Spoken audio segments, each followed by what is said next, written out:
नमस्कार मित्रों, आज के इस वीडियो में एक बार फिर से आप सभी का बहुत बहुत हार्दिक स्वागत है। हम आशा करते हैं कि आप सभी स्वस्थ होंगे और आप सबकी तैयारी बहुत अच्छी तरह से चल रही होगी। मित्रों, आज के इस वीडियो में हम काव्य शास्त्र भाग 9 के अंतर्गत अलंकार से संबंधित विगत परीक्षाओं में पूछे गए प्रश्नों को व्याख्यात्मक तरीके से हल करेंगे और उन्हें ट्रिक की सहायता से याद करने का भी प्रयास करेंगे। और इसके पूर्व जो अलंकार की वीडियो थी उसमें कुल 25 प्रश्नों को हम लोग देख चुके थे। तो आज की इस वीडियो में हम लोग प्रश्न संख्या 26 से जानेंगे कि कौन कौन से ऐसे प्रश्न हैं जो कि आपकी विगत परीक्षाओं में पूछे गए हैं।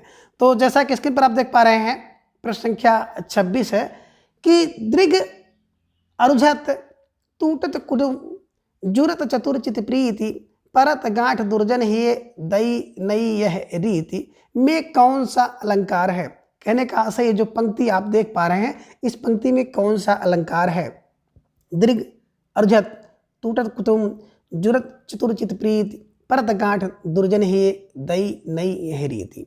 विकल्प ए बता रहे हैं कि निदर्शन अलंकार है, विकल्प बी दृष्टांत, विकल्प सी असंगति अलंकार और विकल्प डी है विभावना। बात करें विकल्प ए की तो निदर्शना अलंकार। अब निदर्शना अलंकार कहाँ पे होता है? कह रहे कि जहाँ भिन्नता होते हुए भी दो वस्तुओं में समानता सूचित किया जाए, यानी कि समानता का भाव या समानार्थी का भाव जान पड़े, तो वहाँ पर निदर्शना अलंकार होता है। और उसके कुछ वाचक शब्द हैं जो, सो, जैसे, तैसे, है ना, पै आदि होता है ना। यानी कि निदर्शना में आपने समझ लिया कि दो भिन्न वस्तुएं होंगी, दोनों भिन्न वस्तुओं में समानता दिखाई जाएगी, समानता का भाव आरोपित किया जाएगा, है ना। और जो, सो, जैसे, तैसे, पै आदि वाचक शब्दों का प्रयोग आप देख सकते हैं। जैसे एक लाइन आपको देखने को मिलती है और पूछी भी गई है कि यह प्रेम के पंथ कराल महा तलवार एक धार पर धावन हो, है ना। बोधा जी की पंक्ति है, रचना है विरह वारिस से। तो ध्यान में रखिएगा, निदर्शना कहाँ पर? जहाँ पर भिन्नता होते हुए दो वस्तुओं में समानता दिखाई जाए, समानता आरोप किया जाए, वहाँ पर निदर्शना अलंकार होता है। ठीक है ना। विकल्प बी की बात करें, दृष्टांत। दृष्टांत का मतलब क्या होता है कि ऐसा अलंकार जिसमें पहले कोई बात कह दी जाए। अब पहले कोई बात आपने कह दिया, फिर उससे मिलती जुलती कोई दृष्टांत देना, लेकिन क्या है कि शब्दों द्वारा कोई समानता ना प्रकट हो, वहाँ पर दृष्टांत अलंकार होता है। ठीक है ना। जैसे सठ सुधरहि सत्संगत पाई पारस परस कुधात सुहाई। सठ सुधरहि, अब सठ मूर्ख, सठ माने दुष्ट व्यक्ति क्या होता है? सुधर जाता है सत्संगत पा करके। अब ये उन्होंने एक बात कही और इसका दृष्टांत दिया कि पारस परस कुधात सुहाई। जैसे पारस के स्पर्श से कुधात भी क्या हो जाती है? सुहाने लगती है, सुंदर हो जाती है, अच्छी हो जाती है। तो एक पंक्ति कह करके, एक बात कह करके उससे मिलता जुलता कोई दृष्टांत देना दृष्टांत अलंकार के अंतर्गत आता है। दूसरा एक और इसकी लाइन है कि बूंद समानी समद में सो कतहेरी जाए। ये ध्यान में रखिएगा। विकल्प सी की बात करें तो असंगति। आ माने नहीं, संगति माने संगति हो। कहने का आशय है कि कार्य कहीं हो और कारण कहीं और हो। तो कारण यहाँ पे है और कार्य कहीं और हो रहा है, उसका परिणाम कहीं और हो रहा है, तो वहाँ पे असंगति होती है। ठीक है ना। जैसे बात हम लोग करें, एक पंक्ति है कि हृदय घाव मेरे पीर रघुबीरे। घाव हृदय में किसके? लक्ष्मण को लगी है। और पीड़ा किसको हो रही है? कष्ट किसको हो रहा है? रघुबीर यानी राम जी को हो रहा है। तो यहाँ पे असंगति आप अलंकार देख सकते हैं। और बात करें प्रश्न संख्या 26 की, तो दृघ अरुझत, नेत्र जो है उलझता है। टूटता क्या है? टूटता कुटुंब, परिवार टूट रहा है। जुरत चित्तपीत, जुड़ता क्या है? दो चतुर व्यक्तियों के चित्त या प्रेम की प्रीति जुड़ रही है। और परत गांठ, गांठ कहाँ पड़ रही है? परजन, दुर्जन, दुर्जन व्यक्ति के हृदय में गांठ पड़ रही। यह कैसी नीति है? कहने का आशय है कार्य कहीं हो रहा है, परिणाम कहीं और हो रहा है, इसका मतलब है असंगति अलंकार। तो बिल्कुल प्रश्न संख्या 26 का विकल्प सी असंगति अलंकार इज राइट आंसर। विकल्प डी की बात करें तो जैसा कि आप देख पा रहे हैं, बी धन भावना। बी माने बिना, भावना माने आप कह सकते हैं कार्य के। तो बिना कार्य के कारण हो जाए तो उसे कहते हैं विभावना अलंकार, है ना। सत हेतु फलाभाव है, बिना कार्य के कारण होना क्या है? विभावना है। जैसे आप एक लाइन बार बार हम लोग देखते आ रहे हैं कि बिन पग चले सुनय बिन काना कर बिन कर्म करे विधिनाना, है ना। तो बिना पैर के चल रहा है, बिना कान के सुन रहा है, बिना हाथ के काम कर रहा है, ऐसी है ना। तो ये हो गया। दूसरी एक पंक्ति और है कि शून्य भीति पर चित्र रंग नहीं, तनु बिन लिखा चितेर, है ना। ये भी तनु बिन लिखा चितेर, ये भी लाइन आप कह सकते हैं विभावना की है। और एक है नाच अचानक हो उठे कौन, बिन पावस सब मोर। अब बिना पावस के, बिना वर्षा के, बिना बरसात ऋतु के कौन माँ जो जितने मोर थे वो नाच उठे। तो ये दिमाग में रखिएगा। विभावना का मतलब होता है बिना हेतु के, बिना कारण के कार्य की उत्पत्ति हो, वहाँ पे विभावना अलंकार होता है। ठीक है ना। फिलहाल प्रश्न संख्या 26 का विकल्प सी असंगत अलंकार इज राइट आंसर। प्रश्न संख्या 27 है कि सखनील नभसर से निकला यह हंस आहा तिरता तिरता, अब तारक मौक्तिक शेष नहीं, निकला जिनको चरता चरता। में रूपक अलंकार का कौन सा भेद प्रयुक्त है ना। तो कौन सा प्रकार है और कौन सा भेद यहाँ पर है। ठीक है ना। रूपक अलंकार के बारे में आप जान रहे हैं कि रूपक रूप का करना, यानी कि रूप का आरोप करना, उपमेय में उपमान का रूप कर देना, आभेद रहित आरोप कर देना ही रूपक अलंकार कहलाता है। और रूपक अलंकार 3 प्रकार के होते हैं। सांग रूपक, जिनमें अंग सहित रूपक का वर्णन हो, विकल्प देख रहे हैं, सांग रूपक अंग सहित रूप का वर्णन हो, उसे सांग रूपक कहते हैं। जैसे आप कह सकते हैं कि नारी कुमदनी, अवधसर, रघुबर बिरह दिनेश, और संत भय विकसित भई, निरख राम स्नेह, निरख राम राकेश, है ना। ऐसी कुछ पंक्ति है, थोड़ा सा आप ध्यान में रखिएगा, मुझे थोड़ा सा अस्पष्ट नहीं हो पा रहा है। ठीक है ना। तो इसे सांग रूपक के अंतर कहते हैं। एक और यहाँ पर देख सकते हैं कि आपने देखा होगा वहाँ पर कि जब राम जी और वहाँ पर लोग जाते हैं, है ना, तो वहाँ की पंक्ति भी आप दिमाग में रखिएगा। ठीक है ना। दूसरा है निरंग रूपक। निरंग रूपक माने जिसमें अंग सहित रूपक ना वर्णन हो, यानी कि एक केवल कर दिया जाए। जैसे आप कह सकते हैं प्रेम धन पायो, प्रीत नदी में पाँव ने बुरो, है ना, रतन धन, प्रेम धन, ये सब चीज़ें बिल्कुल निरंग रूपक के अंतर्गत आता है। और विकल्प सी है पारंपरिक रूपक। अब पारंपरिक रूपक का मतलब होता है एक रूपक द्वारा दूसरे, है ना, रूपक की पुष्टि करना। जैसे राम कथा कल्पन्नग भरनी, पुण्य विवेक पावक कहीं अकरनी। तो राम कथा रूपी जो है कल्पन्नग पन्नग, ये दिमाग में रख लीजिएगा। एक लाइन और मिलती है कि राम कथा संशय करतारी, संशय विहंग उड़ावनहारी। तो ये सब पारंपरिक रूपक के अंतर्गत आ रहे हैं। फिलहाल यहाँ पर क्या है कि सखी नील नभसर से उतरा एक हंस आहा तिरता तिरता, अब तारक मौक्तिक शेष नहीं, जिनको निकला चरता तरता। तो तारा रूपी मोती कौन से रहेगा, हंस रूपी। तो इसमें कहीं न कहीं देखा जाए तो सांग रूपक है। तो प्रश्न का 27 का विकल्प ए सांग रूपक इज राइट आंसर। ठीक है। प्रश्न का 28 है कि ये भी देख सकते हैं आप, सांग रूपक के अंतर्गत ये पंक्ति आती है, ये भी हमारे दिमाग से निकल गई थी कि उदित हुए गिरिमंच पर, रघुबर बाल पतंग, बिक से संत सरोज सब हर्षित लोचन भृंग। तो ध्यान में रखिएगा, ये भी सांग रूपक का ही उदाहरण है। ठीक है। चलिए फिलहाल प्रश्न संख्या 28 की बात हम लोग करते हैं कि उदित उदय गिरिमंच पर, रघुबर बाल पतंग, बिक से संत सरोज सब हर्ष लोचन भृंग।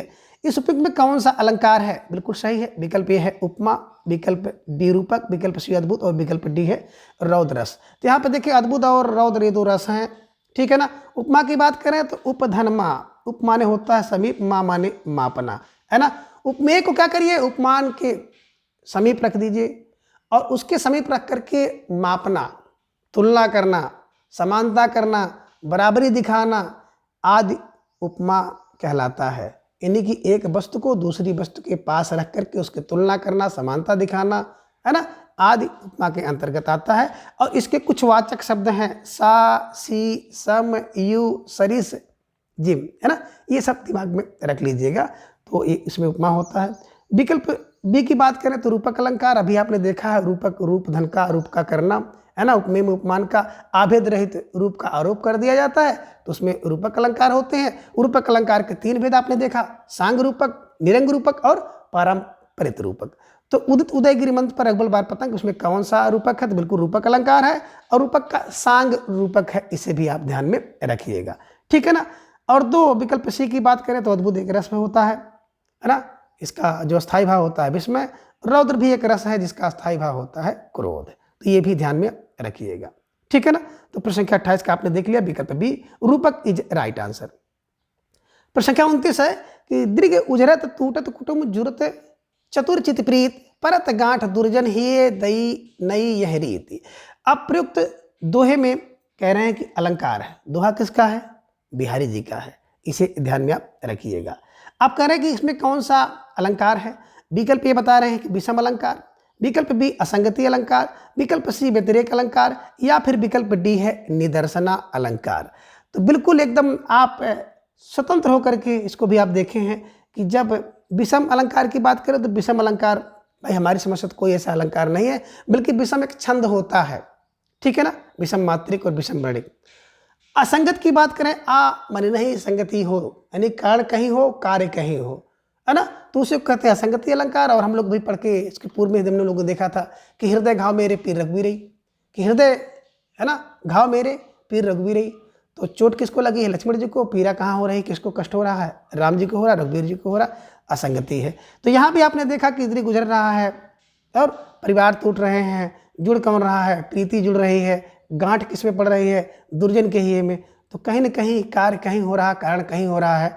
इस कारण से विकल्प बी असंगत अलंकार इज ए राइट आंसर। विकल्प सी की बात करें तो व्यतिरेक अलंकार, बी माने विशेष रूप से, अतिरेक माने अधिकता हो, वहां पर व्यतिरेक अलंकार होता है ना। अब अधिकता का मतलब होता है कि उपमेय को जो है उपमान से श्रेष्ठ बतला दिया जाता है, ठीक है ना, ये ध्यान में रखिएगा। व्यतिरेक में यही होता है कि उपमेय को उपमान से श्रेष्ठ बता दिया जाता है। जैसे पंक्ति आप देखे होंगे कि साधु ऊंचे शैल सम किंतु प्रकृति सुकुमार, है ना, साधु को बिल्कुल शैल से ऊंचा बता दिया गया। और एक लाइन और देखते हैं कि चाँद कलंक वह निकलंकु, चाँद में कलंक है लेकिन उसमें निकलंकु, कोई कलंक नहीं है। तो ये कहीं न कहीं जो व्यतिरेक ही है, क्या हो गया? क्योंकि जो उपमेय को उपमान से श्रेष्ठ बतला दिया गया। विकल्प डी की बात करें तो विकल्प डी निदर्शना, जहाँ भिन्नता हुए, अभी हम लोग चर्चा किए थे, जहाँ भिन्नता होते हुए दो वस्तुओं में समता या समानता या समानार्थी जान पड़े, वहाँ पर निदर्शना अलंकार होता है। निदर्शना में हम लोग यही पढ़े थे कि यह प्रेम के पंथ कराल महा तलवार के धारे पर धावन हो, है ना। जैसे प्रेम के पंथ पर चलना और उसका निदर्शना दे रहे हैं कि तलवार की धार पर चलना, ठीक है ना। बोधा जी की पंक्ति है और रचना है विरह वारिस, तो ध्यान में रखिएगा। फिलहाल प्रश्न संख्या 29 का विकल्प बी असंगति अलंकार इज राइट आंसर। प्रश्न संख्या 30 है कि जहां कारण बिना कार्य की उत्पत्ति होती है वहां कौन सा अलंकार होता है? अभी आपने देखा था कि बिना कारण के कार्य की उत्पत्ति हो, विभावना है, विभावना बिना हेतु कार्य उत्पत्ति, है ना, बिना कारण के कार्य की उत्पत्ति होती है। तो विकल्प विभावना, विभावना में क्या होता है? बिना कारण के कार्य की उत्पत्ति होती है, यानी कारण है ही नहीं फिर भी कार्य हो रहा है कि बिन पग चले सुने बिन काना, कर बिन कर्म करे विधि नाना। आपने ये पंक्ति देखा था और आपने ये भी देखा था कि कब बिन पावक जो मोर नाच उठे थे ना, आपने देखा था कि क्या देखा था? नाच अचानक ही उठे बिन पावस स बन मोर, बन में उठे, शून्य भित्त पर चित्र रंग नहीं, तनु बिन लिखा चितेर, ये भी विभावना है, बिना हेतु कार्य उत्पत्ति है, ठीक है ना। विकल्प ए की बात करें तो विश्व शक्ति, विश्व शक्ति सत हेतु फलाभाव है, कारण होते हुए भी कार्य ना हो, कारण हो पर कार्य ना हो, इसका उल्टा, यहाँ पे कारण नहीं है कार्य हुआ, यहाँ पे कारण है और कार्य नहीं हो रहा है, तो सत्य है तो फलाभाव है। विशेष शक्ति, कारण के होते हुए भी कार्य ना हो तो वहाँ पे विशेष शक्ति अलंकार होता है। और एक लाइन मुझे याद है, कौन सी? कि जल बिच मीन रहे प्यासी, मोही सुन सुन आवे हासी। तो ये दिमाग में आप रखिएगा। विकल्प सी की चर्चा करें तो बहुत चर्चा इसकी हो गई, असंगति या मन नहीं, संगत हो मेल हो, है ना, उसे कहते हैं असंगति अलंकार। कार्य कहीं हो कारण कहीं हो, है ना, कार्य का कहीं हो रहा है, परिणाम उसका कहीं और पड़ रहा है, तो कार्य यहाँ पे है, कारण यहाँ पे है और कार्य वहाँ पे हो रहा है। जैसे हृदय घाव मेरे पीर रघुवीर, अभी आपने एक पंक्ति देखी, इधर गुजरे तुल कुटुम चितप्रीत परतगात दुर्जन ही जय नहीं है रीति, तो ये भी असंगति अलंकार के अंतर्गत आते हैं। विकल्प डी की बात करें तो एक नया अलंकार आप देख रहे हैं, दीपक अलंकार। बहुत ध्यान से देखिएगा। दीपक अलंकार की बात करें तो दीपक अलंकार में क्या होता है? जहाँ उपमेय और उपमान दोनों का एक ही धर्म कहा जाए, है ना, दोनों का गुणधर्म जो होता एक होता, उपमेय और उपमान दोनों को। जैसे कहा जाए किसी चीज को तुलना दिया जाए कि सिंह और बकरी दोनों, है ना, दोनों जीव हैं, तो दोनों गुणधर्म जीव है ना, दोनों चतुर हैं, दोनों का गुणधर्म चतुर है, तो उपमेय उपमान दोनों का बिल्कुल गुणधर्म समान हो तो वहां पर दीपक अलंकार होता है, इसे ध्यान में रखिएगा। और एक पंक्ति थोड़ी थोड़ी मुझे याद आ रही है कि जैसे कह सकते हैं कि संग ते यति, यानी कि संग से सन्यासी, कुमंत्र से राजा, बिल्कुल मंत्र कुमंत्र अगर कोई मिल जाए राजा, मान से ज्ञान, पान से लाज, प्रीत से प्रणय बिन, मद से गुनी, नासहि बेग नीति अस सुनी। नासहि बेग, देखिए सबको नाश, गुणधर्म क्या है, सब नाश होते हैं। कब? बोले संग करने से, यति सन्यासी का। कुमंत्र से राजा का नाश हो जाता है, प्रीति से प्रणय का नाश हो जाता है, मान अभिमान से ज्ञान का नाश होगा, पान से लाज का नाश होगा, मद से गुणी माने गुड़ी का नाश हो जाता है। तो नाशा ही सबके लिए जोड़ दिया गया है, इस कारण से यहाँ पर दीपक अलंकार है। ठीक है ना, दीपक अलंकार की विशेषता है। अब बात करें प्रश्न संख्या 30 की, जहां कारण के बिना कार्य की उत्पत्ति होती है, तो विकल्प ए विभावना अलंकार इज राइट आंसर। ठीक है, चलिए प्रश्न संख्या 31 पे हम लोग चलते हैं कि चरण कमल बंदो हरिराय में कौन सा अलंकार है। विकल्प ए बता रहे हैं एमक अलंकार, विकल्प बी रूपक, विकल्प सी श्लेष, या फिर विकल्प डी अनुप्रास अलंकार। देखिए चरण कमल बंदो हरिराई, अब देखिए चरण में कमल का आरोप है, कैसा आरोप है, आभेद रहित आरोप है। इन्हीं की हमने बताया था कि रूप का करना है ना, किसमें, उपमेय में उपमान का आरोप कर देना या उपमेय में उपमान का आभेद रहित आरोप कर देना रूपक अलंकार है। इसे ध्यान में रखिएगा, रूपक का अलंकार है। ठीक है, निरंग रूपक आप इसे कह सकते हैं। ठीक है, चलिए ये विकल्प ए की बात करें तो यमक अलंकार, यमक का मतलब होता है युग्म या जोड़े में। जब कोई शब्द युग्म में आवे या जोड़े में आए, यानी कि जितनी बार कोई शब्द आए उसका उतना अर्थ हो, है ना, शब्द जोड़े में आए लेकिन अलग अलग अर्थ हो, तो वहाँ पे यमक अलंकार होता है। कनक कनकते सौगुनी मादकता अधिकार, आपने देखा था, एक कनक धतूरा, एक कनक सोना। 3 बेर खाती थी वो 3 बेर खाती है, बेर बेर शब्द 2 बार आया, एक बेर का अर्थ है बिल्कुल बेर माने टाइम, समय, 3 बार, और दूसरे बेर का अर्थ है बेर एक फल। इसे ध्यान में रखिएगा। काली घटा का घमंड घटा, सजना है सजना के लिए, जगती जगती की मुख प्यास, तो ये सब सारी चीजें आप बिल्कुल देखते हुए चलिएगा, है ना, बिल्कुल। विकल्प सी की बात करें तो श्लेष, श्लेष का मतलब होता है श्लिष्ट या चिपका हुआ। एक शब्द के अनेक अर्थ हो वहां पर श्लेष अलंकार होता है। रहीमन पानी राखिए बिन पानी सब सुन। अब देखिए पानी गए न उबरे मोती मानस चुन, तो पानी गए न उबरे मोती, मोती के लिए चमक, मनुष्य के लिए प्रतिष्ठा, और चूना के लिए जल होता है, तो पानी का कई अर्थ होता है। इसी प्रकार से एक लाइन और आती है कि चरण धरत चिंता कर चितवत चारह ओर, सुवर्ण को खोजत फिरे कब व्यभिचारी चोर। तो यहाँ पे आपने क्या देखा कि सुवर्ण, सुवर्ण के, सुवर्ण माने सुंदर अक्षर कवि के लिए, स्वर्ण माने सुंदर वर्ण की स्त्री व्यभिचारी के लिए, स्वर्ण माने सोना चोर के लिए। तो स्वर्ण सुवर्ण जो शब्द में श्लेष अलंकार है, ये भी आप ध्यान में रखिएगा। एक लाइन और देखे होंगे आप, है ना, इसे भी ध्यान में आप रखिएगा। विकल्प डी है अनुप्रास, अनु माने बार बार, प्रास माने वर्ण की वृत्ति हो। जब किसी वर्ण की वृत्ति बार बार हो, कोई वर्ण शब्द नहीं बल्कि वर्ण या अक्षर बार बार आए, वहां पे अनुप्रास अलंकार होता है। अनुप्रास अलंकार के 5 भेद हमने आपको बताया था, उसे भी आप ध्यान में रखिएगा। ठीक है, तो प्रश्न संख्या 31 का विकल्प बी रूपक अलंकार इज राइट आंसर। प्रश्न संख्या 33 है कि नील प्रधान भी सुकुमार, खुल रहा मृदुल अधखुलांग, खिला हो जौ बिजली का फूल, मेघ बन बीच गुलाबी रंग। इन पंक्तियों में कौन सा अलंकार है? विकल्प ये बता रहे हैं, कुछ प्रेक्षा अलंकार, विकल्प बी श्लेष, विकल्प सी रूपक, या फिर विकल्प डी उपमा। अब देखिए नील प्रधान बीच विश्व सुकुमार खुल रहा, देखिए यहाँ पे एक शब्द आ गया ज्यों। अब ज्यों माने जैसे आ गया, अब जैसे आ गया तो इसका मतलब उपमा, और उपमा का हमने बताया था कि उप माने समीप, मा माने मापना, है ना। उपमेय को उपमान के समीप रख करके उसको मापना, उसकी तुलना करना, बराबरी करना, समानता दिखलाना आदि उपमा अलंकार के बिल्कुल उपमा अलंकार होते हैं। और इसके कुछ वाचक शब्द हैं, सासी, समयु, जिम, है ना, जैसे ज्यों। तो देखिए आपका ज्यों मिल गया, ज्यों गुलाबी का फूल। इस कारण से विकल्प डी उपमा अलंकार इज राइट आंसर। श्लेष का भी आपने देखा, श्रेष्ठ या चिपका हुआ, एक शब्द में कई अर्थ हो, पानी है ना उभरे मोती मानस चूर्ण, है ना, ये दिमाग में रखिएगा। उत्प्रेक्षा की बात करते हैं, उत धन प्रेक्षा, उत माने ऊंची इच्छा, है ना, जिसमें देखने की इच्छा हो। अब कैसी इच्छा होगी? तो संभावना की दृष्टि जब देखा जाए, यानी कि उपमेय में उपमान की संभावना प्रकट की जाए, उपमान की संभावना दिखाई जाए, तो वहां पर बिल्कुल क्या होता है, उत्प्रेक्षा अलंकार होता है। और उत्प्रेक्षा के वाचक हमने बताया था, मनु मानो, जनु जानो, मनहु जनहु आदि, है ना। जैसे उस काल मानो क्रोध के तन कांपने, उनका लगा मानो हवा के वेग से सोता हुआ सागर जगह। ठीक है ना, तो ये दिमाग में रख लीजिएगा। सुहत ओढ़े पीठ पर श्याम सलोने गात, मन निर्मल पर शैल पर आतप प्रभात, ये भी लाइन आपने देखी होगी। तो उत्प्रेक्षा भी आपने देख लिया, रूपक देख लिया, श्लेष देख लिया, और उपमा देख लिया। सब रूपक अभी आपने देखा है कि रूप का करना, है ना। तो प्रश्न संख्या 32 की बात करते हैं। प्रश्न संख्या 32 का विकल्प, है ना, डी उपमा अलंकार इज राइट आंसर। ठीक है। प्रश्न संख्या 33 है, निम्नलिखित में से कौन सा अर्था अलंकार है? कहने का आशा है कि इन अलंकारों में एक अलंकार ऐसा है जो कि अर्था अलंकार है, उसको आपको छांटना है, उसको आपको अलग करना है। विकल्प ए की बात करते हैं श्लेष अलंकार, विकल्प बी यमक अलंकार, विकल्प सी अक्रोक्ति और विकल्प डी है रूपक। कैसे? एक हमने आपको ट्रिक बताया था। क्या बताया था? आपको याद होगा बिल्कुल। क्या बताया था? अवश्य हमने बताया था। अवश्य। अवश्य में क्या है? शब्द अलंकार है।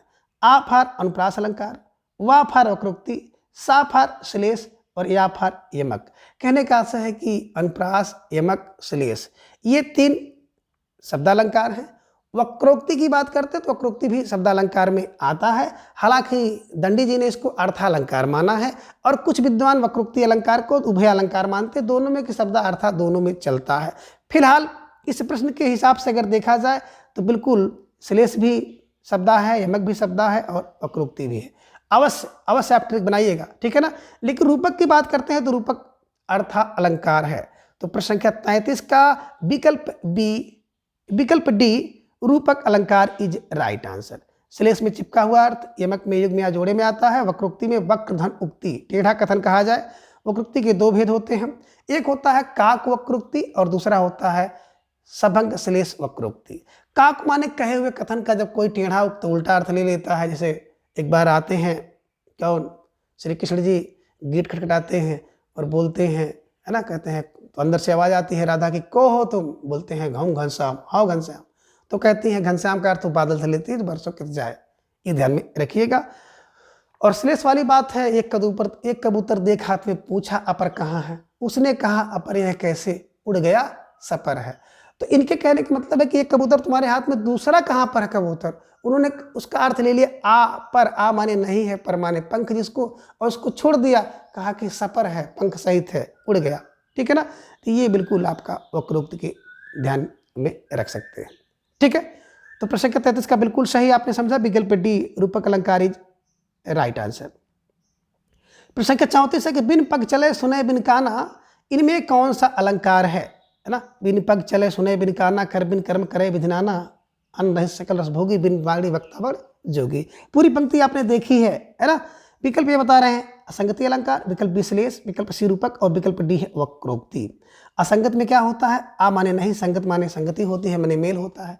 कार्य कहीं होगा, कारण कहीं होगा। जैसे हृदय घाव मेरे पी रख भी रही, दीर्घ उजरत टूटट कुटुंब, जुरत तुर्चित पीड़ित, प्रतगांठ दुर्जन ही दई नहीं हरित। आपने असंगति देखा था। श्लेष श्लिष्ट अर्थ होता है, चिपका हुआ अर्थ होता है, एक शब्द में कई अर्थ होते हैं, हरिमन पारी रखिए।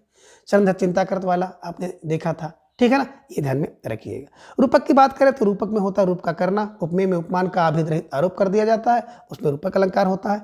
वक्रोक्ति की बात करते हैं तो बिल्कुल वक्र माने टेढ़ी, उक्ति माने कथन। अभी आपने देखा है कि 2 भेद होते हैं, काक वक्रोक्ति, श्लेष वक्रोक्ति। ठीक है। आप कह रहे भैया बिन पग चले में, तो यहाँ पर जो सही उत्तर होना चाहिए था वो होना चाहिए था विभावना, बिना हेतु कार्य की उत्पत्ति हो विभावना, है ना। और विभावना इसमें विकल्प है ही नहीं। तो मित्रों देख लीजिए, इस प्रकार से कुछ पुस्तकों में त्रुटियां हैं और कभी कभी हम लोग उसको उसी रूप में पढ़ के चले जाते हैं और विकल्प गलत करके चले जाते हैं। तो आपको तो पढ़ना है लेकिन थोड़ा सा देख कर पढ़ना है। आंख मूंद कर किसी भी टीचर्स या पुस्तक के ऊपर विश्वास मत करिएगा। हो सकता है कि जो हम बता रहे हों, है ना, वही चीज़ गलत हो जाए। एक चीज़ हमसे गलती निकल गई और गलती वाली चीज़ आपने पकड़ लिया और वही, ठीक है ना। तो थोड़ा सा आप लोग भी आपस में देख लें, किताबों को पढ़ लें। तो जैसे यहाँ पर देखेंगे तो बिल्कुल विभावना अलंकार है और विभावना इसमें विकल्प में ही नहीं है, ठीक है ना। और एक चीज़ कटु सत्य है कि कोई भी किताब, है ना, आपके सिलेबस के लिए पर्याप्त नहीं है। एक किताब, कोई भी यूट्यूब चैनल आपके लिए पर्याप्त नहीं है और कोई भी कोचिंग आपके लिए पर्याप्त नहीं है, क्योंकि सारी चीज़ें जो है आपको यूट्यूब पर या 2-4 महीने के अंदर नहीं बताई जा सकती है। तो इसलिए कुछ अच्छे चैनल्स, अच्छी कोचिंग, अच्छी किताब अपने पास रखिए और अपनी नोट्स बनाइए। सबसे बेस्ट तरीका यही है सफलता का और अच्छे अंक प्राप्त करने का, ठीक है ना। तो बिल्कुल आप सही समझ रहे हैं कि बिन पग चले सुने बिन काना में बिना हेतु कार्य उत्पत्ति हो रही है, इसलिए इसमें विभावना अलंकार है और वो विकल्प इसमें नहीं है। तो आप यहाँ पे दिमाग में रख लीजिएगा, विभावना अलंकार इज राइट आंसर, ठीक है। प्रश्न संख्या 35 है, जगत जनायो जिहि सकल सो हरि जानो नाही, ज्यों आँखिन सब देखियो आँखी न देखी जाहि। उक्त दोहे में कौन सा अलंकार है? विकल्प ये बता रहे हैं दृष्टांत अलंकार, विकल्प बी उदाहरण, विकल्प सी उपमा और विकल्प डी है प्रतिवस्तु उपमा। इसे ध्यान में आप रखिए। सबसे पहले बात हम लोग करेंगे कि बिल्कुल दृष्टांत अलंकार की। दृष्टांत का अभी हमने बताया था कि दृष्टांत में क्या होता है कि एक बात या कथन कह दिया जाता है, फिर उससे मिलता जुलता एक दृष्टांत दिया जाता है ना, उसमें दृष्टांत अलंकार होता है। जैसे सठ सुधरे सत्संगत पाई, पारस परस कुधात सुहाई, है ना। एक कथन कहा कि सठ सुधर जाते हैं, ठीक है ना, सत की संगत पा करके, फिर उसमें एक दृष्टांत उन्होंने दे दिया कैसे वो सुधरते हैं, बोले पारस परस कुधा सुधाई। एक लाइन और हमने बताई थी कि बूंद समानी समुद्र में शोकत ढूंढी जाए, शोकत खोजी जाए, खोजत जाए। इसे दिमाग में रख लीजिएगा। विकल्प बी की बात करें तो उदाहरण अलंकार में क्या होता है? अब उदाहरण में क्या होता है, एक वाक्य कहा जाता है, यानी कि एक उक्ति कह दी जाती है और उस उक्ति को उदाहरण के रूप में दूसरा वाक्य भी कहना पड़ता है, तो उसे उदाहरण अलंकार कहते हैं, है ना। जैसे वे रहीम निर्धन है पर उपकारी अंग, वे रहीम निर्धन है पर उपकारी अंग, है ना। बाटन वाले को ही लागे जो मेहंदी का रंग, ये दिमाग में रख लीजिएगा। एक और उदाहरण आप देख सकते हैं कि क्षुद्र नदी भरी चल उतराई, क्षुद्र नदी भर चल उतराई, कि छोटी नदी जो होती है वो भर करके उतर आ जाती है, उफान में आ जाती है। कैसे? बोले जैसे थोड़ा धन खल बउराई, जैसे थोड़ा धन पाने के बाद कोई खल दुष्ट व्यक्ति बउरा जाता है, ठीक है ना। और आगे एक चीज और आती है कि बूद आघात सहे गिर कैसे, कि बूद आघात बूद के चोट को गिर माने पर्वत कैसे सहता है। बोले खल के वचन संत सह जैसे, कैसे? बोले जैसे संत के वचन जो है, खल के वचन को संत सहते हैं, तो जैसे, कैसे, जैसे आदि कुछ शब्द भी इसमें आ जाते हैं, तो इसे दिमाग में रखिएगा, ठीक है ना। अब यहाँ पे देखिए ये चीज़ें आ गई हैं कि जगत जनायो जिम सकल सो हरि जाने ना, कि जिसने क्या किया संपूर्ण संसार को जगाया है उस हरि को किसी ने नहीं जाना। कैसे? बोले ज्यों आँखें सब देखी हैं, आँखें जिस प्रकार से आँखें सब देखती हैं और आँख को कोई देखता नहीं है, तो बिल्कुल इसमें उदाहरण दिया गया है। तो प्रश्न संख्या 35 का विकल्प भी उदाहरण अलंकार इज राइट आंसर। बात करें उपमा अलंकार की, तो उपमा अलंकार से आप परिचित हैं। उप माने समीप, मा माने मापना, उपमेय को उपमान के समीप रख करके उसको मापना, तुलना, बराबरी, समता आदि प्रदर्शित करना उपमा अलंकार होता है। सा सी से सम यूजिम आदि जो है इसके वाचक शब्द होते हैं। प्रतिवस्तु उपमा की बात करते हैं तो प्रतिवस्तु उपमा में क्या होता है, उपमेय और उपमान संबंधी वाक्यों में एकार्थ अथवा समानार्थ सूचक शब्दों का प्रयोग होता है। आप कह सकते एक ही समान धर्म या कथन किया जाता है तो उसे प्रतिवस्तु उपमा कहते हैं। कि प्रतिवस्तु के लिए एक उपमा, मोटी बात पकड़िए कि प्रतिवस्तु के लिए एक उपमा होती है। जैसे सिंह सुता क्या कभी श्यार से ब्याह करेगी, सिंह माने शेर की, सुता माने पुत्री क्या कभी श्यार से ब्याह करेगी, अर्थात नहीं करेगी, है ना। और क्या पर नर का हाथ, पर नर का दूसरे नर का हाथ कुल स्त्री धरेगी, नहीं धरेगी। तो यही है कि जो प्रतिवस्तु के लिए एक ही उपमा देना प्रतिवस्तु उपमा कहलाता है। मोटी बात दिमाग में रख लीजिएगा। फिलहाल बात करें प्रश्न संख्या 35 का, विकल्प बी उदाहरण अलंकार इज राइट आंसर। प्रश्न संख्या 36 है कि जहां समानार्थक विशेषणों से प्रस्तुत के वर्णन द्वारा अप्रस्तुत का बोध कराया जाए वहां कौन सा अलंकार होता है। कह रहे कि जहां समानार्थक विशेषण हो उसके वर्णन द्वारा अप्रस्तुत का बोध हो जाए वहां पे कौन अलंकार होता है। विकल्प ए समासोक्ति अलंकार, विकल्प बी सहोक्ति अलंकार, विकल्प सी विनोक्ति अलंकार और विकल्प डी है व्यतिरेक अलंकार। तो सबसे पहले विकल्प आइए ए पर, बात करते हैं समासोक्ति अलंकार। बिल्कुल सही समझ रहे हैं कि जहां समानार्थक विशेषण प्रयुक्त विशेषण से प्रस्तुत का वर्णन हो और अप्रस्तुत का बोध हो जाता है वहां पर क्या हो जाता है, समासोक्ति अलंकार होता है। जैसे एक लाइन है कि ये रानी मन देहु, ये रानी मन देहु बिचारी, यही नैहर रहना दिनचारी, है ना। तो यही नैहर रहना दिनचारी, तो कहने का आशा है इस जो पंक्ति है कि इस नैहर में 4 दिन का रहना है, 4 ही दिन रहना है। तो यहाँ पर क्या हो रहा है कि पद्मावती के ससुराल के जो विदा यानी कि ससुराल के गमन का वर्णन हो रहा है। और बात करें अप्रत्यक्ष रूप से तो अप्रत्यक्ष रूप से इसका अर्थ निकल रहा है कि इस संसार से विदा होने का बोध हो रहा है। तो इसमें देखिए समासोक्ति है, जैसे समास में देखते होंगे ना कि 2 अर्थ होता है ना।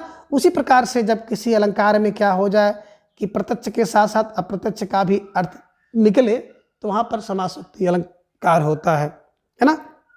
जैसे ये नैहर रहना दिनचारी, है ना, इस नैहर में, इस संसार में दिन चार रहना है, मतलब नैहर से गमन हो रहा है ससुराल के लिए, उसी प्रकार से व्यक्ति का गमन होगा इस लोक से परलोक के।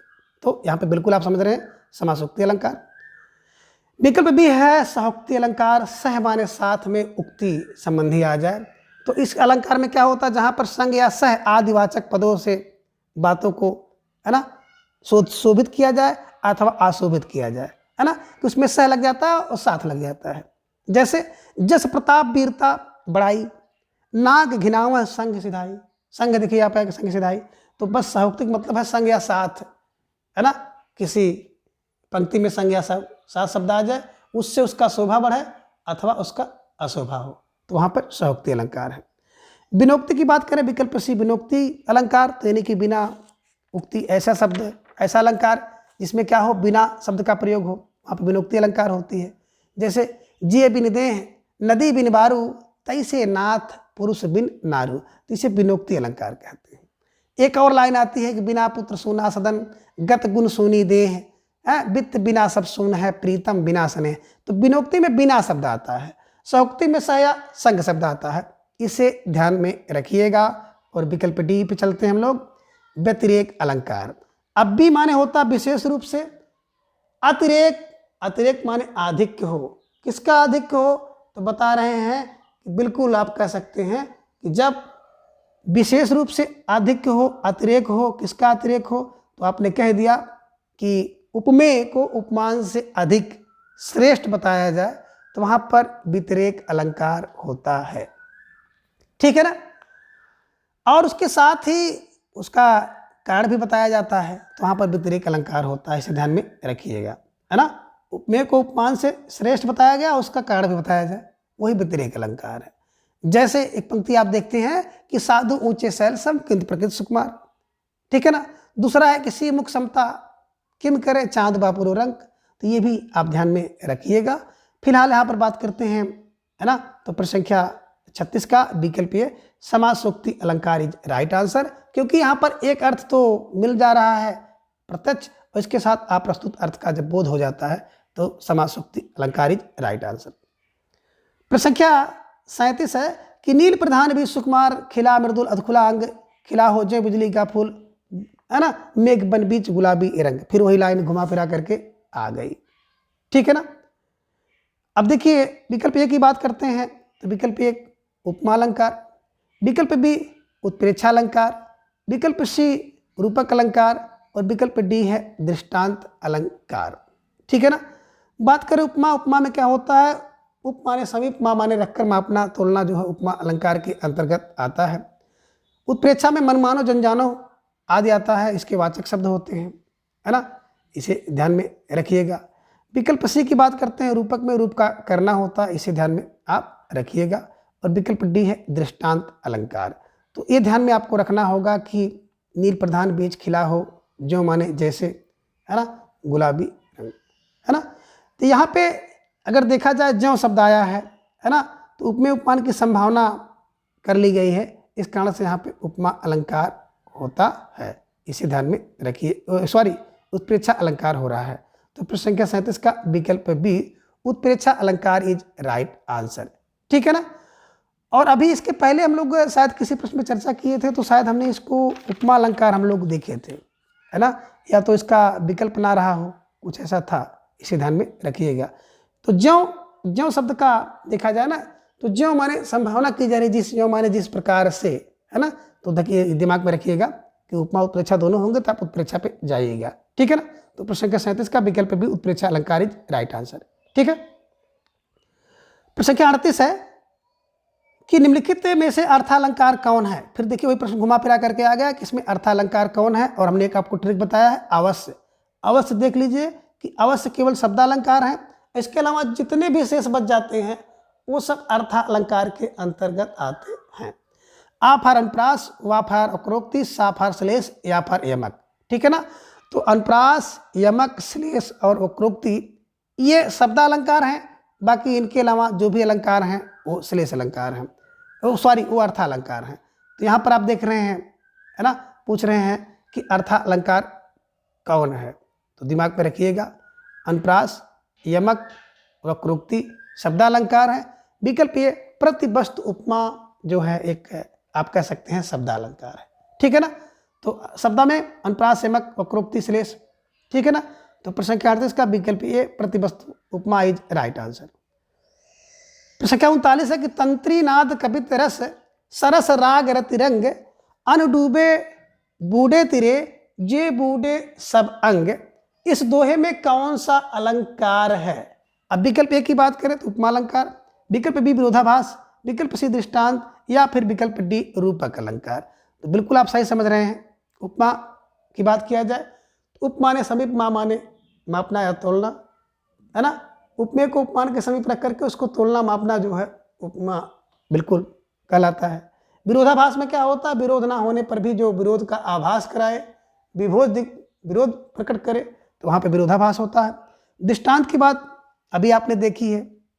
क्या दृष्टांत में कि जब एक कथन कह दिया जाए उस कथन की पुष्टि के लिए दूसरा दृष्टांत दिया जाता है तो वहाँ पे दृष्टांत अलंकार होता है ना।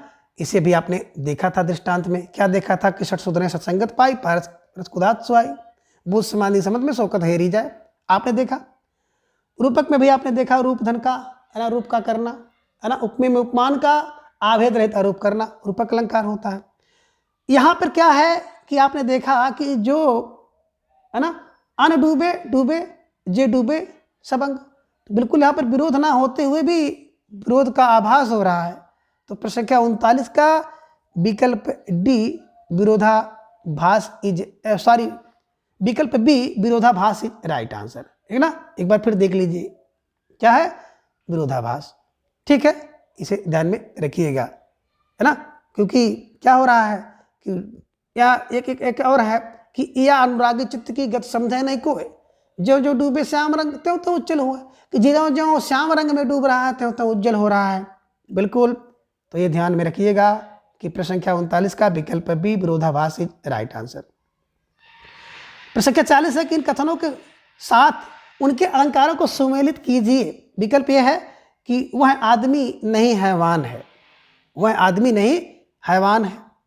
विकल्प इसके लिए दिया उत्प्रेक्षा अलंकार। विकल्प बी वे तो मानो देवता हैं, रूपक अलंकार सामने दिया है। विकल्प सी कहीं वह उसकी चाल तो नहीं, भ्रांतिमान। और विकल्प डी है आप तो साक्षात इंद्र हैं, विरोधाभास और आप पर हुनित अलंकार है। अब देखिए सबसे पहले तो आप अलंकार को पकड़िए और जब अलंकार को पकड़ लेंगे तो उसके उदाहरण को आप आसानी से कर लेंगे। ठीक है ना। तो सबसे पहले हम लोग देखेंगे इसमें विकल्प, है ना। यहाँ पर देखिए संदेह अलंकार। संदेह अलंकार में क्या होता है, एक वस्तु में दूसरी वस्तु का संदेह होता है। अब किसी वस्तु में दूसरी वस्तु का संदेह होगा तो निश्चय नहीं हो पाता है ना। और इसमें कुछ वाचक शब्द हैं, है, कि, अथवा, या, किंधो, क्योंवा, है ना। जैसे आपने एक लाइन देखी होगी कि सारी है कि नारी है, कि नारी है कि सारी है, कि सारी है कि नारी है ना। कि नारी बीच सारी है, कि सारी बीच नारी है, ये आपने देखा होगा कि सारी बीच नारी है, कि नारी बीच सारी है, कि सारी ही कि नारी है, कि नारी ही कि सारी है। मतलब बिल्कुल संदेह रहता है और संदेह अंत तक बना रहता है, निश्चय नहीं हो पाता है। इस कारण से उसके अनुरूप कार्य भी नहीं हो पाता है, तो संदेह होता है। दूसरा अलंकार बात करते हैं हम लोग आप हनुत अलंकार। अब जहाँ पर क्या होता है कि सत्य बात को मिथ्या कर दिया जाए, सत्य बात का निषेध कर दिया जाए, और क्या हो जाता है वहाँ पर अपहुनित अलंकार होता है कि सत्य बात का निषेध कर दिया जाता है और मिथ्या बात आरोप कर दिया जाता है। जैसे वह आदमी नहीं है, अब आदमी नहीं है तो आदमी नहीं को मिथ्या कर दिया, हैवान है, हैवान का आरोप कर दिया गया, तो बिल्कुल अपहुनित अलंकार यहाँ पे देख सकते हैं, है ना। तो अपहुनित अलंकार का एक विशेष खास आप दिमाग में बैठाइएगा। सत्य बात का मिथ्या करते हैं, सत्य बात को निषेध कर देते हैं और मिथ्या बात का आरोप कर देते हैं। जो सही है उसको गलत कर देंगे, झूठ कर देंगे, और जो गलत है उसको सही कर देंगे कि आदमी नहीं, जबकि वह आदमी है, आदमी नहीं हैवान है। इसी प्रकार से एक लाइन और आती है कि बंधुन होई होई मोर काला, बंधु नहीं है, यह मेरा काल है, मेरा मृत्यु है। कौन कहते हैं? सुग्रीव कहते हैं। किसके विषय में? बाल के विषय में। किससे कहते हैं? राम जी से कहते हैं कि हे भगवान वह बंधुन होई होई मोर काला, वह बंधु नहीं है, वो तो मेरा मृत्यु है, मेरा काल है। तो वहां पर भी अपहुनित अलंकार होगा, ये ध्यान में रखिएगा। ठीक है ना, आप दिमाग में आ गया। चलिए दूसरा भ्रांतिमान, भ्रांतिमान का मतलब होता है कि भ्रमवश एक वस्तु में दूसरी वस्तु को मान लेना, है ना। अब क्या होता है कि दो वस्तुओं में समान गुण धर्म के कारण दोनों वस्तुएं एक दूसरे से इतनी ज्यादा मिल रही हैं, इतनी समानता है कि भ्रम से एक वस्तु को दूसरी वस्तु मान लेना भ्रांतिमान होता है। और भ्रांतिमान में जब मान लेंगे तो उसके अनुरूप कार्य भी करेंगे, ये भ्रांतिमान अलंकार होता है। जैसे पपुआ मम्मी के सिर पे कल देख देख दो चोटी, दो सर पर चढ़े हैं मम्मी भगचोड़ चला सब रोटी। अब मम्मी की चोटी को देख करके सांप समझ करके भ्रम से, है ना, रोटी छोड़ के भाग गया, ये ध्यान में रखिएगा। एक और आप देखे होंगे बीज दाडिम का समझ कर, है ना, ये ध्यान में रखिएगा। एक और आप देखे होंगे पाए महावर दे दैन को नाइन बैठी है, फिर एड़ी बिड़ी थी, है ना। तो ये सब चीज़ें आप दिमाग में रखिएगा, ठीक है ना। तो भ्रम से मान लिया जाता है और मान करके उसके अनुरूप कार्य भी किया जाता है, ठीक है। चलिए अब बात करते हैं यहाँ पर विकल्प अगला अलंकार जो है आपका, आपने संदेह देख लिया, अपनुत देख लिया, भ्रांतिमान देख लिया। चलिए अगला अलंकार देखते हैं, अभी सब आप आराम से हल कर लेंगे। विरोधाभास आपने देखा ही है, विरोध ना होते हुए भी जिसमें विरोध हो उसे विरोधाभास कहते हैं, ये ध्यान में रखिएगा, ठीक है ना। आइए रूपक आप जानते ही हैं, रूपक में कुछ करना नहीं, रूप का करना है, किसी को रूप कर देना। जैसे, है ना, मन मानो जन जानो मनो जन्म आ गया तो मानो उत्प्रेक्षा हो गया, मानो, है ना, पकड़ लिया आपने। आप तो साक्षात इंद्र हैं, इंद्र का आरोप कर दिया गया, रूपक अलंकार हो गया, है ना। कहीं यह उसकी चाल तो नहीं, तो कहीं न कहीं इसमें भ्रम आ रहा है ना। आप आदमी नहीं हैवान है, आप अनुत हो गया, चाल तो नहीं, विरोधाभास हो रहा है। तो कहने का आशय यही है कि आप जब दिमाग लगाएंगे, सभी अलंकार के विषय में जानेंगे, तो आपके दिमाग पे प्रश्न बैठेगा, ठीक है ना। चलिए अब इसका हम लोग एक तरह से वो देख सकते हैं, व्याख्या देख लीजिए। देखिए विकल्प एक देख रहे हैं, आदमी नहीं हैवान है, अपहनिति, है ना। क्या होता है, सत्य का मिथ्या और मिथ्या का आरोप हो जाता है, आदमी नहीं है हैवान है, बंधु नहीं होई मोर काला, अपहनित, वह मानो मन मानो जानो, बिल्कुल उसकी चाल तो नहीं, भ्रांतिमान है, मान लिया गया। साक्षात इंद्र है, रूपक हो गया। और यार अनुराग चित्त की गत समझे नहीं क्यों, जो जो बूढ़े श्याम रंग त्यों तो उज्जवल हो, विरोधाभास अलंकार है। फिलहाल ये विकल्प में नहीं था, लेकिन आप इसको देख लीजिए, इतने अलंकारों की चर्चा हमने यहाँ पर कर ली है। और मित्रों इन सबका मुख्य उद्देश्य यही है कि बार बार हम लोग देखेंगे, बार बार चर्चा करेंगे, अभ्यास करेंगे, तो निश्चित रूप से जो कमियां हैं, जो गलतियां होती हैं, वो मिस्टेक बिल्कुल भी नहीं होगा। और कुछ हमारे भाई बहन ऐसे हैं जो कि अभी नए नए शुरुआत किए हैं पढ़ना, तो उनके लिए बिल्कुल व्याख्यात्मक तरीके से मैं हल कराता हूँ, है ना। और जो भाई बहन पहले से पढ़ चुके हैं वो फास्ट रिवीजन इसका कर लेंगे, कोई दिक्कत नहीं है। लेकिन जिन्होंने एक बार भी नहीं पढ़ा है तो उनके लिए बिल्कुल बहुत कारगर होगा कि व्याख्यात्मक को सुनते हुए चलें, नियमित रूप से चलें, जुड़े रहें, निश्चित रूप से आपको बहुत लाभ मिलेगा, ठीक है ना। अब देखिए प्रश्न संख्या 41 है कि निम्नलिखित पंक्तियों को उनके सही अलंकारों के साथ सुमेल कीजिए। आप बिना कुछ किए आप सुमेलित कर लेंगे, ठीक है ना। जैसे मुख नहीं चंद्रमा है, अब मुख नहीं, मुख में मुख को मिथ्या कर दिया गया और चंद्रमा का आरोप कर दिया गया। विकल्प 2 आप हनुत इज राइट आंसर, बिल्कुल मिल गया। मुख है ना, मुख तो चंद्र ही है, अब मुख ही चंद्र हो गया, रूपक है, मुख तो चंद्र हो गया। मुख देखकर चांद आभास हुआ, अब चांद का आभास हो रहा है, मुख है कि चांद है, यहाँ पर देखिए संदेह हो रहा है, ठीक है ना। तो ये सब चीज़ें आप दिमाग में रखिएगा। यहाँ पर विकल्प सी आप देख रहे हैं, 1 का 2 मुख नहीं, मैंने बताया। 2 का आप देख रहे हैं कि 3 मुख नहीं, है ना, मुख ही तो है ना, रूपक। अब सी का 4 देखिए भ्रांतिमान है। और डी पर आप चलेंगे 1 पर, है ना। तो इस प्रकार से आप दिमाग में रखेंगे तो निश्चित रूप से सारे प्रश्न जो है आसानी से हल हो जाएंगे। अब देखिए मुख नहीं है तो मुख नहीं में जो मिथ्या, जो सत्य है उसको मिथ्या कर दिया गया, मिथ्या का आरोप कर दिया गया, अपनुति। मुख तो चंद्र ही है, रूपक अलंकार, मुख में चंद्र का आरोप कर दिया गया। मुख देखकर आभास हो रहा है, भ्रांति हो रही है। मुख है कि चांद है, संदेह है। वह मुख मानो चांद है, उत्प्रेक्षा है, ये ध्यान में रखिएगा। प्रश्न संख्या 42 से देखिए फिर रिपीट हो गया कि दृग उर्झत टूटत कुटुम जुरत चतुर चित प्रीत में कौन सा अलंकार है। विकल्प एक विरोधाभास, विकल्प बी असंगति, विकल्प डी विभावना, विकल्प सी निदर्शना। तो देखिए विरोधाभास में क्या होता है, विरोध ना होते हुए भी विरोध प्रदर्शित होता है या विरोध दिखाया जाता है। जैसे भी आपने देखा, क्या देखा, किया अनुरागे चित्त की गत समझे नहीं क्यों, ज्यों ज्यों डूबे श्याम रम त्यों त्यों उज्जवल होए। असंगति में क्या होता, आ माने नहीं संगति, संग नहीं होता, मेल नहीं होता है, कार्य कहीं है कारण कहीं है। हृदय घाव मेरे पीर रघुबीर, घाव लगी है लक्ष्मण को, पीरा हो रही राम जी को। दीर्घ उजरत है ना, तुड़त कुटुंब जुरत चतुर चिप्रीत, बिल्कुल आप सही समझ रहे हैं कि दीर्घ उलझ रहा है, उलझा रहा है ना, परिवार टूट रहा है, जुड़ क्या रहा है प्रीति, है ना, गांठ कहाँ पड़ रहे हैं दुर्जन के घर में। तो विकल्प बी असंगत अलंकारित राइट आंसर। विभावना के विषय में आप जान रहे हैं, विभावना बिना हेतु कार्य उत्पत्ति, बिना हेतु के बिना कारण कार्य की उत्पत्ति हो तो विभावना अलंकार होता है। बिन पक चले सुने बिन काना, कर बिन कर्म करे बिन ज्ञाना वाली पंक्ति आपको याद है। अब आगे विकल्प डी की बात करें कि निदर्शना अलंकार। तो निदर्शना अलंकार का मतलब होता है कि जहां भिन्नता होते हुए भी दो वस्तुओं में समता सूचक भाव के आरोप से समानार्थी जान पड़े तो वहां पर निदर्शना अलंकार होता है। जैसे यह प्रेम कुपंथ कराल महा, तरवार के धार पे धामन हो।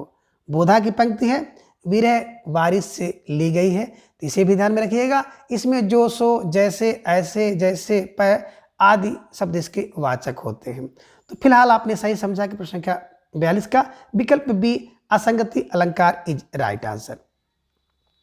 प्रश्न संख्या 43 है कि वह सर इधर गांडीव गुड़ से क्या होता है ना, धर से भिन्न जैसे ही हुआ, धड़ से जयद्रथ का सिर उधर भिन्न वैसे ही हुआ।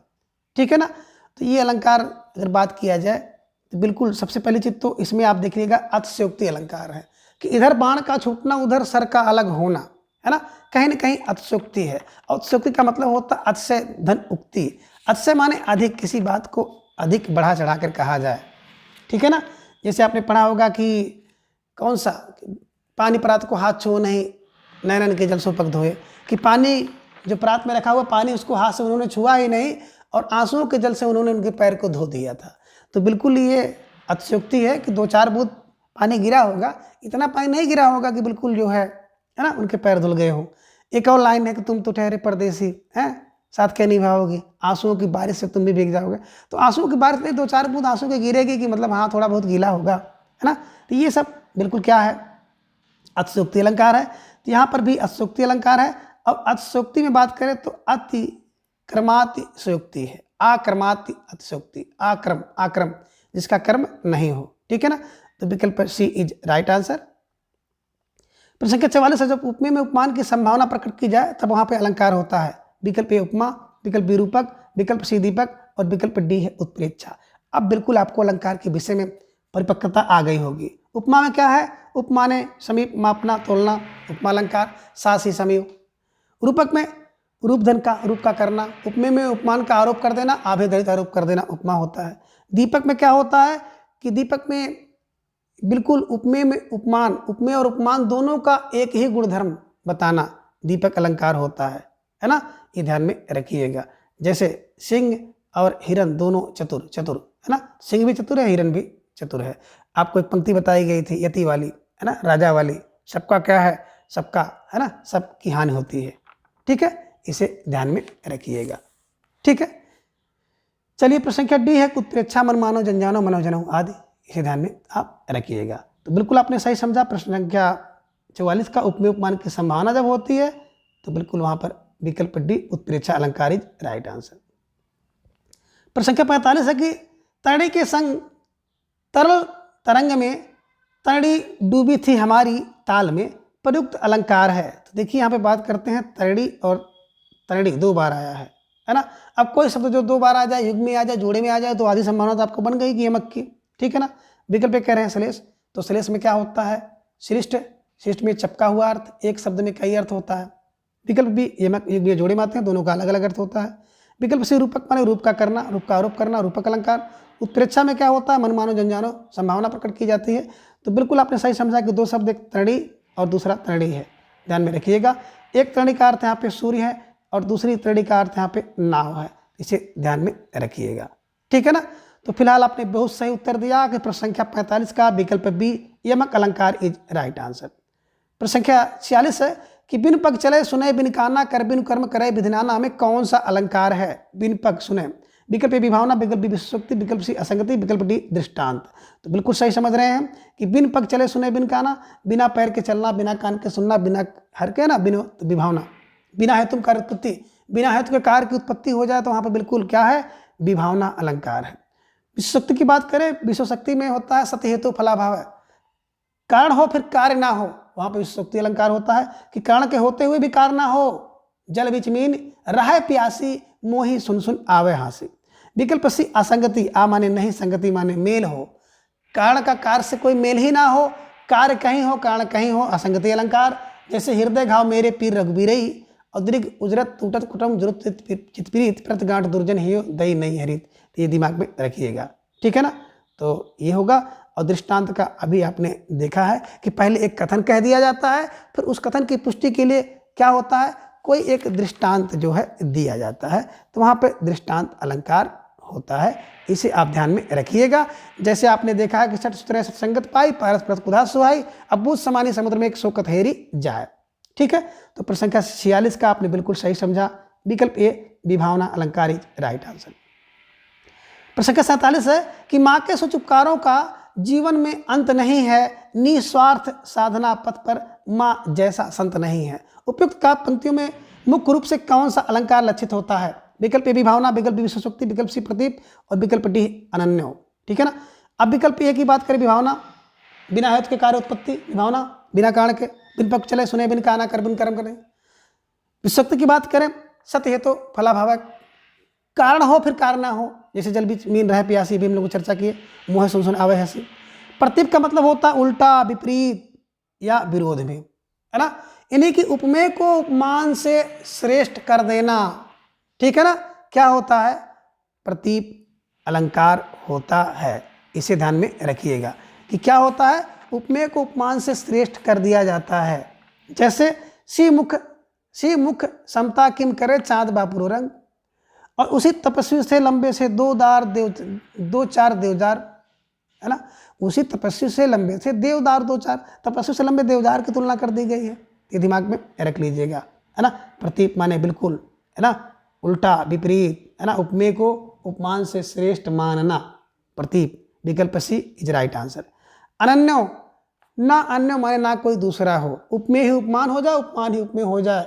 सी से सी, राम से राम, है, सी से सी, राम से राम, ये दिमाग में रखिएगा। प्रश्न संख्या 47 का विकल्प डी, विकल्प सी प्रदीप इज राइट आंसर, ठीक है। प्रश्न संख्या 48 है, मुख कमल समीप सजे थे दो किसलय दल पुरैन के, उपयुक्त पंक्तियों में कौन सा अलंकार है? मुख कमल दिमाग में रखिएगा। विकल्प ए रूपक, विकल्प बी अतिशयोक्ति, विकल्प सी उत्प्रेक्षा, विकल्प डी उपमा। तो मुख कमल का मतलब होता है मुख रूपी कमल, है ना, रूपक अलंकार। विकल्प ए इज राइट आंसर। अतिशयोक्ति में क्या होता है? अतिशयोक्ति होती है किसी बात को बढ़ा चढ़ाकर कहा जाता है, इसे ध्यान में रखिएगा। उत्प्रेक्षा में संभावना प्रकट होती है, ध्यान में रखिएगा।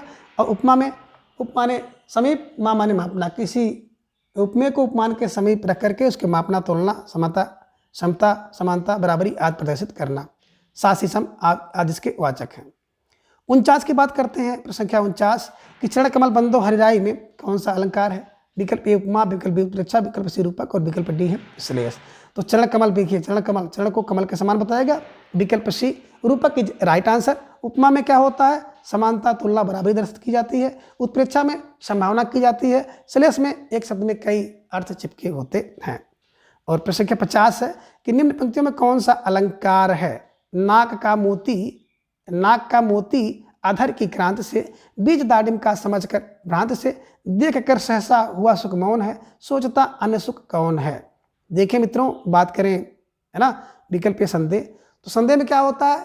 जब उपमेय में उपमान का क्या हो जाए? समानता के कारण, है ना, बिल्कुल समान गुणधर्म के कारण क्या हो जाता है? संदेह हो जाता है। और संदेह हो जाए, क्लियर ना हो पाए कि बिल्कुल सारी है किनारी है, किनारी ही सारी है, सारी ही किनारी है, मतलब इसमें संदेह बना रहता है, निश्चित नहीं हो पाता है। भ्रांतिमान में क्या होता है? उपमान में समानता के कारण, समान गुणधर्म के कारण, सदृशता के कारण एक वस्तु में दूसरी वस्तु को भ्रम हो जाता है, यानी कि एक वस्तु को दूसरी वस्तु मान लेते हैं भ्रम से, गलती से, और उसके अनुरूप काम भी कर देते हैं। तो वहाँ पर भ्रांतिमान अलंकार होता है ना। जैसे नाक का मोती इधर की क्रांत से विद्याणु का समझकर, है ना। और इसके जो वाचक शब्द हैं मानकर, जानकर, समझकर, समझ रहे हो ना, बूझकर, सोचकर, विचार कर, ऐसे शब्द अगर आ जाए तो बिल्कुल समझिएगा भ्रांतिमान अलंकार होगा। ठीक है ना। तो प्रसंख्या बिल्कुल आप 50 का विकल्प भी भ्रांतिमान इज राइट आंसर। प्रतीप माने उल्टा, बिल्कुल भी आपने देखा है। क्या होता है कि जो उपमेय है उपमेय को उपमान से श्रेष्ठ मान लिया जाता है। जैसे सिमुख समता किम करे चांद बापुरो रंग, ये आपने देखा। उसी तपस्वी थे लंबे 2-4 देवदार 2-4 खड़े। ठीक है ना। निदर्शना अभी आपने देखा ही है निदर्शना के बारे में, है ना। तो ये सब चीज़ें आपको बिल्कुल दिमाग में रखनी चाहिए। और अगर परीक्षा में यहाँ से प्रश्न बन जाए तो हम आशा करते हैं कि निश्चित रूप से आप इन सभी प्रश्नों को आसानी से हल कर सकते हैं। आज की इस वीडियो में बस इतना। अगली वीडियो में फिर हम इसके अगले भाग को जानेंगे। तब तक के लिए धन्यवाद, नमस्कार, बाय।